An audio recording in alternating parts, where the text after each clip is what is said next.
অবশেষে বাংলাদেশের রাজনৈতিক আকাশে বিগত ২ বছর ধরে চলা গুঞ্জন, অনিশ্চয়তা এবং দীর্ঘ অপেক্ষার অবসান ঘটতে যাচ্ছে। কাদো, রাজাকার, আলবদর, আলসামস, লালবদর, বিহারি, পাকিস্তানি রাজাকারের বাচ্চারা কাদো, আর্তনাদ করো, চিৎকার করো। দীর্ঘ সময় ধরে পর্দার অন্তরালে থাকা, প্রকাশ্যে গণমাধ্যমের সামনে না আসা প্রধানমন্ত্রী বঙ্গবন্ধু কন্যা শেখ হাসিনা এবার প্রথমবার ভারতের মাটিতে প্রকাশ্যে অর্থাৎ ভিডিওতে আসবেন। ভারতের প্রভাবশালী গণমাধ্যম ইন্ডিয়া টুডে, CNN এবং নিউজ 18 বাংলা এই সংবাদ শুনিয়েছে। ব্রেকিং নিউজ ছিল এটা। আগামী 5 আগস্ট 2026 তারিখ অর্থাৎ আর মাত্র দুদিন পর নয়াদিল্লির স্যার মার্ক টালি অডিটোরিয়ামে একটা ঐতিহাসিক ভার্চুয়াল এবং সরাসরি অনুষ্ঠানে বক্তব্য রাখবেন বঙ্গবন্ধু কন্যা শেখ হাসিনা। সন্ধ্যায় এই সংবাদ প্রকাশের পর থেকেই রাজনৈতিক অঙ্গনে তীব্র আলোড়ন সৃষ্টি হয়েছে। একদিকে যেমন নেত্রীকে 2 বছর পর দেখতে পাবে, প্রকাশ্যে দেখার অপেক্ষায় যেই সকল তৃণমূলের নেতাকর্মীরা বুক বেঁধেছিল তাদের অপেক্ষার অবসান হচ্ছে। অন্যদিকে রাজাকার, জামাত, বিএনপি, দেশদ্রোহী পাকিস্তানি শিবিরে অশান্তি শুরু হয়েছে। চরম অস্বস্তিতে ভুগতেছে এই রাজাকারের বাচ্চারা। সাউথ এশিয়ান ফরেন করেসপন্ডেন্টস ক্লাবের উদ্যোগে আয়োজিত এই অনুষ্ঠান সাধারণ কোনো প্রেস কনফারেন্স কিংবা ভাষণের মঞ্চ নয়। বর্তমান ভূরাজনীতি এবং দক্ষিণ এশিয়ার কূটনীতিতে একটা বিরাট মূল পরিবর্তনকারী ঘটনা হিসেবে এই প্রেস কনফারেন্স ইতিহাসে লিপিবদ্ধ থাকবে। এই প্রেস কনফারেন্স নিয়ে বিগত কয়েকদিন থেকেই নানা ধরনের জল্পনা কল্পনা সামাজিক যোগাযোগ মাধ্যমে ঘুরপাক খাচ্ছিল। বিশেষ করে গত 31 জুলাই ভারতের লোকসভায় পেশ করা পার্লামেন্টারি স্ট্যান্ডিং কমিটির একটি প্রতিবেদনকে কেন্দ্র করে রাজনৈতিক মহলে নানা প্রশ্নের জন্ম হয়েছিল। ওই প্রতিবেদনে স্মরণ করিয়ে দেওয়া হয়েছিল ভারতের সুদীর্ঘ কূটনৈতিক নীতির আলোকে কোনো বিদেশি রাজনৈতিক ব্যক্তিত্বকে তাদের ভূখণ্ড ব্যবহার করে অন্য দেশের বিরুদ্ধে রাজনৈতিক তৎপরতা চালানোর অনুমতি দেওয়া হয় না। ভারতে বঙ্গবন্ধু কন্যা শেখ হাসিনার অবস্থান সম্পূর্ণভাবে মানবতাবাদী আশ্রয়ের নীতিমালার উপর ভিত্তি করে অনুমোদিত।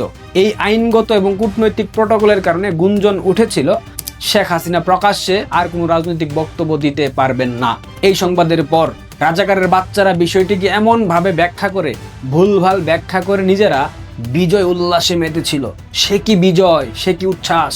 আসিফ মাহমুদ সজীব ভুইয়া এই জঙ্গি বলেই দিয়েছিল শেখ হাসিনাকে ভারতে আর ভারত রাখতে চাচ্ছে না, তাকে বের করে দিতে চাচ্ছে, যার কারণে ভারতে বসে সে আর কোনো ধরনের রাজনৈতিক প্রচারণা চালাতে পারবে না। ঠিক তার 3 দিন পর কি হলো? কূটনীতির গভীর চাল এবং আন্তর্জাতিক সম্পর্কের মারপ্যাচ কখনোই সাধারণ চোখের দেখায় ধরা পড়ে না, এবং সেটাই প্রমাণিত হলো মাত্র 3 দিনের ব্যবধানে।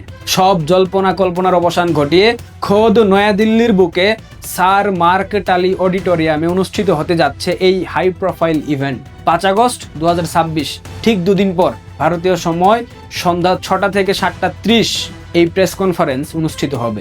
সভাপতিত্ব করবেন ডক্টর ওয়ায়েল আওয়াদ, সভাপতি international association of press club. এই প্রেস কনফারেন্স দিল্লির একাধিক গণমাধ্যম এবং উক্ত ক্লাবের সামাজিক যোগাযোগ মাধ্যম ফেসবুকে অফিসিয়ালি সরাসরি সম্প্রচার করা হবে। ঐতিহাসিক এই অনুষ্ঠানে শুধুমাত্র শেখ হাসিনা এককভাবে বক্তব্য রাখবেন না, তার সাথে যুক্ত হবেন দেশ এবং বিদেশের প্রভাবশালী রাজনৈতিক ব্যক্তিত্ব, আন্তর্জাতিক কূটনৈতিক, নিরাপত্তা বিশ্লেষক সহ একাধিক ব্যক্তিবর্গ। উপস্থিত থাকবেন সজীব ওয়াজেদ জয়, বঙ্গবন্ধু কন্যা শেখ হাসিনার পুত্র, প্রধানমন্ত্রীর সাবেক তথ্য এবং যোগাযোগ প্রযুক্তি বিষয়ক উপদেষ্টা। বৈশ্বিক পরিমণ্ডলে তথ্য প্রযুক্তি এবং রাজনৈতিক কৌশলে তার উপস্থিতি সবসময় বিশেষ তাৎপর্যপূর্ণ। মহিবুল হাসান চৌধুরী নওফেল, বাংলাদেশের সাবেক শিক্ষামন্ত্রী এবং তরুণ প্রজন্মের কাছে অত্যন্ত জনপ্রিয় রাজনৈতিক ব্যক্তিত্ব। স্পেশালি বাংলাদেশ আওয়ামী লীগের তৃণমূলের নেতাকর্মীদের কাছে অত্যন্ত জনপ্রিয়, জননন্দিত জননেতা ব্যারিস্টার মহিবুল হাসান চৌধুরী নওফেল।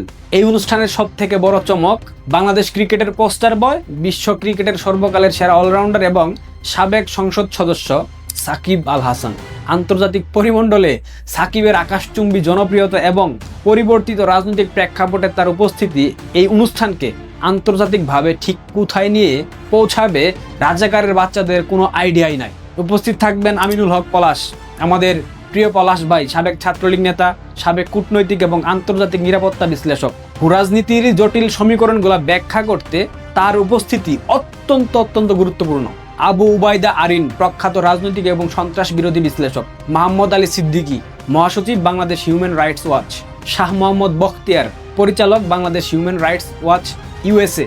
এই প্যানেলটির দিকে তাকান, বোঝা যায় না পরিষ্কারভাবে এটা কেবলমাত্র রাজনৈতিক বক্তব্য উপস্থাপনের মঞ্চ নয়, এটা সুপরিকল্পিত বুদ্ধিবৃত্তিক এবং কূটনৈতিক ফোরাম, যেখানে দেশের ভবিষ্যৎ রাজনীতি, মানবাধিকার পরিস্থিতি এবং আইনি লড়াইয়ের রূপরেখা আন্তর্জাতিক সমাজের সামনে তুলে ধরা হবে।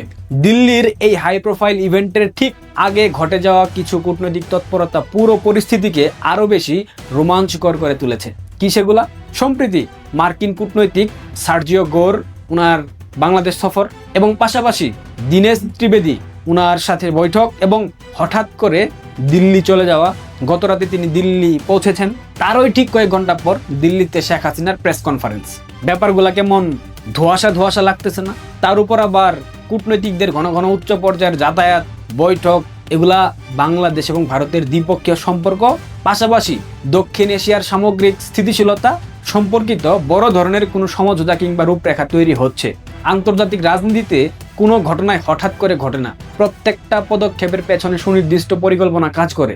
সার্জিও গোরের ঢাকা সফর এবং পরবর্তীতে ভারতের নীতি নির্ধারক মহলের সাথে যোগাযোগ প্রমাণ করে বাংলাদেশের বর্তমান সংকটের স্থায়ী সমাধান কিংবা বিকল্প রাজনৈতিক বন্দোবস্তের কাজ পর্দার আড়ালে অনেক দূর এগিয়ে গেছে। গত 2 বছর ধরে বাংলাদেশের রাজনৈতিক দৃশ্যপট সরল রেখায় চলে নাই। আওয়ামী লীগের পতনের পর অন্তর্বর্তীকালীন সরকারের আমল পেরিয়ে রাজনৈতিক ময়দানে বিএনপি এবং অন্যান্য দলগুলা যেভাবে নির্যাতন নিপীড়ন চালাচ্ছে, তাতে করে আওয়ামী লীগের উপর প্রশাসনিক এবং আইনি বাধা, পাশাপাশি মব সন্ত্রাসের যে নির্মম সময় চলছে, এরপর আবার আদালতের কার্যক্রম চলমান থাকায় সন্ত্রাস বিরোধী আইনের আওতায় আওয়ামী লীগের রাজনৈতিক কার্যক্রম সম্পূর্ণভাবে নিষিদ্ধ করে রাখা হয়েছে। দেশের ভেতরের নেতাকর্মীদের উপর আইনি প্রক্রিয়া, মামলা, নানামুখী দমনপীড়নের চিত্র প্রতিদিনের সংবাদ মাধ্যমের শিরোনামে আসছে না? এই প্রতিকূল পরিস্থিতির মধ্যেও আওয়ামী লীগের তৃণমূলের নেতাকর্মীরা, সমর্থকরা এক মুহূর্তের জন্য নেত্রীর উপর থেকে নিজেদের আস্থা হারায়নি। কোনো নেতাকর্মী আস্থা হারায়নি। বিগত 2 বছর তারা কাটিয়েছে চরম উৎকণ্ঠা এবং অদম্য প্রত্যাশার মধ্য দিয়ে। সোশ্যাল মিডিয়া কিংবা গোপন আড্ডায় একটাই আলোচনার বিষয় ছিল, কবে ফিরবেন বঙ্গবন্ধু কন্যা শেখ হাসিনা, কবে আবার নতুন করে ঘুরে দাঁড়াবে সোনার বাংলাদেশ। ঠিক সেই সময় 5 আগস্টের এই ঘোষণা নেতাকর্মীদের মধ্যে নতুন প্রাণের সঞ্চার সৃষ্টি করেছে। 5 আগস্টের অনুষ্ঠানের আমন্ত্রণপত্র এবং বিশ্বস্ত সূত্র থেকে প্রাপ্ত তথ্য অনুযায়ী এই ভার্চুয়াল এবং সরাসরি সম্মেলনে বঙ্গবন্ধু কন্যা শেখ হাসিনা প্রধানত কয়েকটি গুরুত্বপূর্ণ বিষয় নিয়ে কথা বলবেন। প্রথমত, বাংলাদেশের বর্তমান রাজনৈতিক পরিস্থিতি, অর্থাৎ দেশের ভেতরে চলা আইনি প্রক্রিয়া, মানবাধিকার লঙ্ঘন এবং বিএনপি জামায়াতের দমন-পীড়ন নিয়ে আন্তর্জাতিক সমাজের সামনে নিজের বক্তব্য তুলে ধরবেন। দ্বিতীয়ত, আওয়ামী লীগ কিভাবে আগামী দিনে ঘুরে দাঁড়াবে এবং বর্তমান সংকট উত্তরণে তাদের কৌশল কি হবে তার সুনির্দিষ্ট রূপরেখা ঘোষণা করতে পারেন। তৃতীয়ত, নেতাকর্মীদের সবথেকে কাঙ্ক্ষিত প্রশ্ন, কবে এবং ঠিক কোন প্রক্রিয়ায় তিনি কিংবা দলের শীর্ষ নেতৃত্ব দেশে ফেরার প্রস্তুতি নিচ্ছেন সে বিষয়ে একটি সম্ভাব্য রোডম্যাপ তিনি প্রকাশ করতে পারেন। চতুর্থত, বর্তমান সরকারের আমলে দেশের অর্থনৈতিক অবস্থা, গণতন্ত্রের অবক্ষয় এবং আন্তর্জাতিক আইনের পরিপন্থী কার্যক্রমগুলোর চিত্র বিশ্ববাসীর সামনে উন্মোচন করা হবে। মাথায় রাখবেন, প্রত্যেকটা বৃহৎ রাজনৈতিক পরিবর্তনের সময় সমাজের একটি অংশ অন্ধ উল্লাসে মত্ত হয়। দেশের বর্তমান পরিস্থিতিতে যারা নিজেদের রাজনৈতিক ফায়দা হাসিলের জন্য আওয়ামী লীগের পতনকে চিরস্থায়ী ধরে নিয়েছিল, তারা গত 2 বছর ধরে একই ধরনের কৃত্রিম স্বস্তিতে ছিল। কিন্তু 5 আগস্টের এই সংবাদ প্রকাশিত হওয়ার পর থেকেই সেই তথাকথিত স্বস্তির জায়গায় ফাটল ধরতে শুরু করে দিয়েছে। সোশ্যাল মিডিয়া থেকে শুরু করে চায়ের কাপের আড্ডা, সব জায়গায় এখন একটাই আলোচনা, শেখ হাসিনা যদি সত্যি সত্যি লাইভে এসে দেশের রাজনীতি নিয়ে চূড়ান্ত ঘোষণা দেন, অর্থাৎ দেশে ফেরার ঘোষণা দেন, তবে বিশ্বাস করেন মাঠের সমীকরণ মুহূর্তের মধ্যে পাল্টে যাবে। দীর্ঘদিন ধরে কোণঠাসা থাকা কোটি কোটি সাধারণ মানুষ এবং দলীয় নেতাকর্মীরা যখন একাট্টা হবে, তখন বর্তমান বিএনপির প্রশাসনের পক্ষে সেই রাজনৈতিক সুনামি সামলানোর সক্ষমতা নাই। বিশেষ করে ব্যারিস্টার মহিবুল হাসান চৌধুরী নওফেল এবং বিশ্বসেরা অলরাউন্ডার সাকিব আল হাসানের মতো মুখগুলো যখন নেত্রীর সাথে এক মঞ্চে দাঁড়িয়ে তরুণ প্রজন্মকে উদ্দেশ্য করে কথা বলবে, তরুণ প্রজন্মকে আহ্বান জানাবে দেশ রক্ষার আহ্বান, তখন সেসবের মনস্তাত্ত্বিক প্রভাব কতটা সুদূর প্রসারী হবে এইটা রাজাকারের বাচ্চাদের আইডিয়াতেও নাই। দেশের তরুণ সমাজ যারা পরিবর্তনের আশায় নানা ধরনের স্লোগান দিলেও বর্তমান সরকারের সীমাহীন ব্যর্থতা এবং অর্থনৈতিক টান পূরণে হতাশ হয়ে পড়েছে, তারা এই নতুন নেতৃত্বের প্রতি আকৃষ্ট হতে বাধ্য এবং হবে। একটা বিষয় মাথায় রাখা উচিত, রাজনীতি সবসময় সরল রৈখিকভাবে চলে না। ইতিহাসের পাতায় বহুবার প্রমাণিত হয়েছে, যাকে মৃত কিংবা শেষ বলে ধরে নেওয়া হয় তিনি সবচেয়ে শক্তিশালীভাবে ফিরে আসেন। আগামী 5 আগস্ট 2026-এর সন্ধ্যা 6টা বাংলাদেশের রাজনৈতিক ইতিহাসে একটি টার্নিং পয়েন্ট হয়ে থাকবে। নয়াদিল্লির স্যার মার্ক টালি অডিটোরিয়াম, সেই মঞ্চ থেকে উচ্চারিত প্রতিটি শব্দ কেবলমাত্র ঢাকার ক্ষমতার করিডোরেই কম্পন তুলবে না, সেটা সমগ্র দক্ষিণ এশিয়ার ভূরাজনীতিতে এক নতুন অধ্যায়ের সূচনা করবে। যারা এতদিন ভেবেছিল আওয়ামী লীগকে চিরতরে মুছে ফেলা সম্ভব, তাদের সেই স্বপ্নভঙ্গের সময় দ্রুত ঘনিয়ে আসছে। দীর্ঘ 2 বছরের দীর্ঘশ্বাস, অপমান, আইনি লড়াইয়ের অবসান ঘটিয়ে বঙ্গবন্ধু কন্যা শেখ হাসিনার এই প্রকাশ্য উপস্থিতি প্রমাণ করে দিচ্ছে খেলা শুরু হয়েছে। আসল টার্ন এখনো অনেক বাকি। সমস্ত জল্পনা, কল্পনা, আশঙ্কা এবং প্রতীক্ষার প্রহর পেরিয়ে 5 আগস্টের সেই সোনালী সন্ধ্যার দিকে তাকিয়ে আছে দেশের কোটি কোটি সাধারণ মানুষের চোখ। নেত্রী ফিরছেন, আবারও বলছি, বঙ্গবন্ধু কন্যা ফিরছেন, পারলে ঠেকাও, কোনো হুমকি ধামকি না। রিয়েলিটি মাইনা নাও জনাব তারেক রহমান। জয় বাংলা, জয় বঙ্গবন্ধু। ভালো থাকবেন, পারলে ভিডিওটা শেয়ার করবেন। ধন্যবাদ।